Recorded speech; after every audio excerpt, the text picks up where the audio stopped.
دوستو، خداوند کا کلام آپ تک پہنچا ہے۔ پلیز لائک اور شیئر لازمی کیجیے۔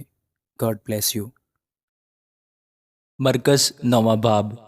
اور اس نے ان سے کہا، میں تم سے سچ کہتا ہوں کہ جو یہاں کھڑے ہیں ان میں سے بعض ایسے ہیں کہ جب تک خدا کی بادشاہی کو قدرت کے ساتھ آیا ہوا نہ دیکھ لیں، موت کا مزہ ہرگز نہ چکھیں گے۔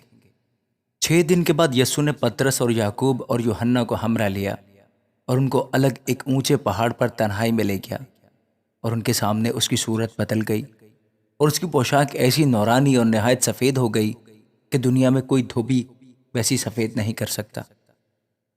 اور ایلیا موسیٰ کے ساتھ ان کو دکھائی دیا، اور وہ یسوع سے باتیں کرتے تھے۔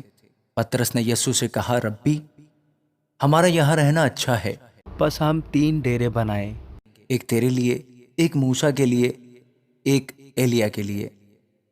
کیونکہ وہ جانتا نہ تھا کہ کیا کہے، اس لیے وہ بہت ڈر گئے تھے۔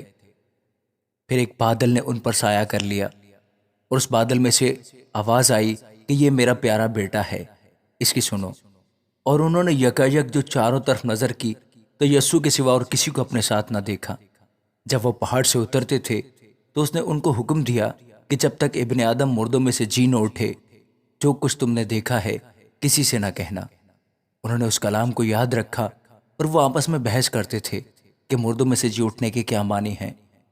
پھر انہوں نے اس سے یہ پوچھا کہ فقیہ کیوں کر کہتے ہیں کہ ایلیا کا پہلے آنا ضرور ہے؟ اس نے ان سے کہا کہ ایلیا البتہ پہلے آ کر سب کچھ بحال کرے گا۔ مگر کیا وجہ ہے کہ ابن آدم کے حق میں لکھا ہے کہ وہ بہت سے دکھ اٹھائے گا اور حقیر کیا جائے گا؟ لیکن میں تم سے کہتا ہوں کہ ایلیا تو آ چکا، اور جیسا اس کے حق میں لکھا ہے انہوں نے جو کچھ چاہا اس کے ساتھ کیا۔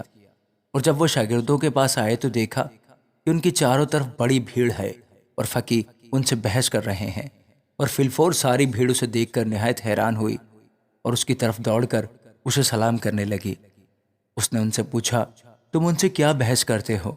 اور بھیڑ میں سے ایک نے اسے جواب دیا کہ اے استاد، میں اپنے بیٹے کو جس میں گونگی روح ہے تیرے پاس لایا تھا۔ وہ جہاں اسے پکڑتی ہے پٹک دیتی ہے، اور وہ کف بھر لاتا اور دانت پیستا اور سوکھتا جاتا ہے۔ اور میں نے تیرے شاگردوں سے کہا تھا کہ وہ اسے نکال دیں، مگر وہ نہ نکال سکے۔ اس نے جواب میں اس سے کہا، اے بے اعتقاد قوم، میں کب تک تمہارے ساتھ رہوں گا؟ کب تک تمہاری برداشت کروں گا؟ اسے میرے پاس لاؤ۔ پس وہ اسے اس کے پاس لائے، اور جب اس نے اسے دیکھا تو فی الفور روح نے اسے مروڑا، اور وہ زمین پر گرا اور کف بھر لا کر لوٹنے لگا۔ اس نے اس کے باپ سے پوچھا، یہ اس کو کتنی مدت سے ہے؟ اس نے کہا، بچپن ہی سے، اور اس نے اکثر اسے آگ اور پانی میں ڈالا تاکہ اسے ہلاک کرے۔ لیکن اگر تو کچھ کر سکتا ہے تو ہم پر ترس کھا کر ہماری مدد کر۔ یسوع نے اس سے کہا، کیا اگر تو کر سکتا ہے؟ جو اعتقاد رکھتا ہے اس کے لیے سب کچھ ہو سکتا ہے۔ اس لڑکے کے باپ نے فی الفور چلا کر کہا، میں اعتقاد رکھتا ہوں،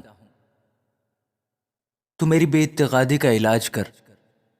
جب یسوع نے دیکھا کہ لوگ دوڑ دوڑ کر جمع ہو رہے ہیں تو اس ناپاک روح کو جھڑک کر اس سے کہا، اے گونگی بہری روح، میں تجھے حکم کرتا ہوں، اس میں سے نکل آ اور اس میں پھر کبھی داخل نہ ہو۔ وہ چلا کر اور اسے بہت مروڑ کر نکل آئی، اور وہ مردہ سا ہو گیا، ایسا کہ اکثروں نے کہا کہ وہ مر گیا۔ مگر یسوع نے اس کا ہاتھ پکڑ کر اسے اٹھایا، اور وہ اٹھ کھڑا ہوا۔ جب وہ گھر میں آیا تو اس کے شاگردوں نے تنہائی میں اس سے پوچھا کہ ہم اسے کیوں نہ نکال سکے۔ اس نے ان سے کہا کہ یہ قسم دعا کے سوا کسی اور طرح نہیں نکل سکتی۔ پھر وہاں سے روانہ ہوئے اور گلیل سے ہو کر گزرے، اور وہ نہ چاہتا تھا کہ کوئی جانے، اس لیے کہ وہ اپنے شاگردوں کو تعلیم دیتا اور ان سے کہتا تھا کہ ابن آدم آدمیوں کے حوالہ کیا جائے گا، اور وہ اسے قتل کریں گے، اور وہ قتل ہونے کے 3 دن بعد جی اٹھے گا۔ لیکن وہ اس بات کو سمجھتے نہ تھے اور اس سے پوچھتے ہوئے ڈرتے تھے۔ پھر وہ کفرنہوم میں آئے، اور جب وہ گھر میں تھا تو اس نے ان سے پوچھا کہ تم راہ میں کیا بحث کرتے تھے؟ وہ چپ رہے، کیونکہ انہوں نے راہ میں ایک دوسرے سے یہ بحث کی تھی کہ بڑا کون ہے۔ پھر اس نے بیٹھ کر ان 12 کو بلایا اور ان سے کہا، اگر کوئی اول ہونا چاہے تو وہ سب میں پچھلا اور سب کا خادم بنے۔ اور ایک بچے کو لے کر ان کے بیچ میں کھڑا کیا، پھر اسے گود میں لے کر ان سے کہا، جو کوئی میرے نام پر ایسے بچوں میں سے ایک کو قبول کرتا ہے وہ مجھے قبول کرتا ہے، اور جو کوئی مجھے قبول کرتا ہے وہ مجھے نہیں بلکہ اسے جس نے مجھے بھیجا ہے قبول کرتا ہے۔ یوحنا نے اس سے کہا، اے استاد، ہم نے ایک شخص کو تیرے نام سے بدروحوں کو نکالتے دیکھا اور ہم اسے منع کرنے لگے کیونکہ وہ ہماری پیروی نہیں کرتا تھا۔ لیکن یسوع نے کہا، اسے منع نہ کرنا، کیونکہ ایسا کوئی نہیں جو میرے نام سے معجزہ دکھائے اور مجھے جلد برا کہہ دے، کیونکہ جو ہمارے خلاف نہیں وہ ہماری طرف ہے۔ اور جو کوئی ایک پیالہ پانی تم کو اس لیے پلائے کہ تم مسیح کے ہو، میں تم سے سچ کہتا ہوں کہ وہ اپنا اجر ہرگز نہ کھوئے گا۔ اور جو کوئی ان چھوٹوں میں سے جو مجھ پر ایمان لائے ہیں کسی کو ٹھوکر کھلائے، اس کے لیے یہ بہتر ہے کہ ایک بڑی چکی کا پاٹ اس کے گلے میں لٹکایا جائے اور وہ سمندر میں پھینک دیا جائے۔ اور اگر تیرا ہاتھ تجھے ٹھوکر کھلائے تو اسے کاٹ ڈال۔ ٹھنڈا ہو کر زندگی میں داخل ہونا تیرے لیے اس سے بہتر ہے کہ دو ہاتھ ہوتے جہنم کے بیچ اس آگ میں جائے جو کبھی بجھنے کی نہیں، جہاں ان کا کیڑا نہیں مرتا اور آگ نہیں بجھتی۔ اور اگر تیرا پاؤں تجھے ٹھوکر کھلائے تو اسے کاٹ ڈال۔ لنگڑا ہو کر زندگی میں داخل ہونا تیرے لیے اس سے بہتر ہے کہ دو پاؤں ہوتے جہنم میں ڈالا جائے، جہاں ان کا کیڑا نہیں مرتا اور آگ نہیں بجھتی۔ اور اگر تیری آنکھ تجھے ٹھوکر کھلائے تو اسے نکال ڈال۔ کانا ہو کر خدا کی بادشاہی میں داخل ہونا تیرے لیے اس سے بہتر ہے کہ دو آنکھیں ہوتے جہنم میں ڈالا جائے، جہاں ان کا کیڑا نہیں مرتا اور آگ نہیں بجھتی۔ کیونکہ ہر شخص آگ سے نمکین کیا جائے گا اور ہر ایک قربانی نمک سے نمکین کی جائے گی۔ نمک اچھا ہے، لیکن اگر نمک کی نمکینی جاتی رہے تو اس کو کس چیز سے مزیدار کرو گے؟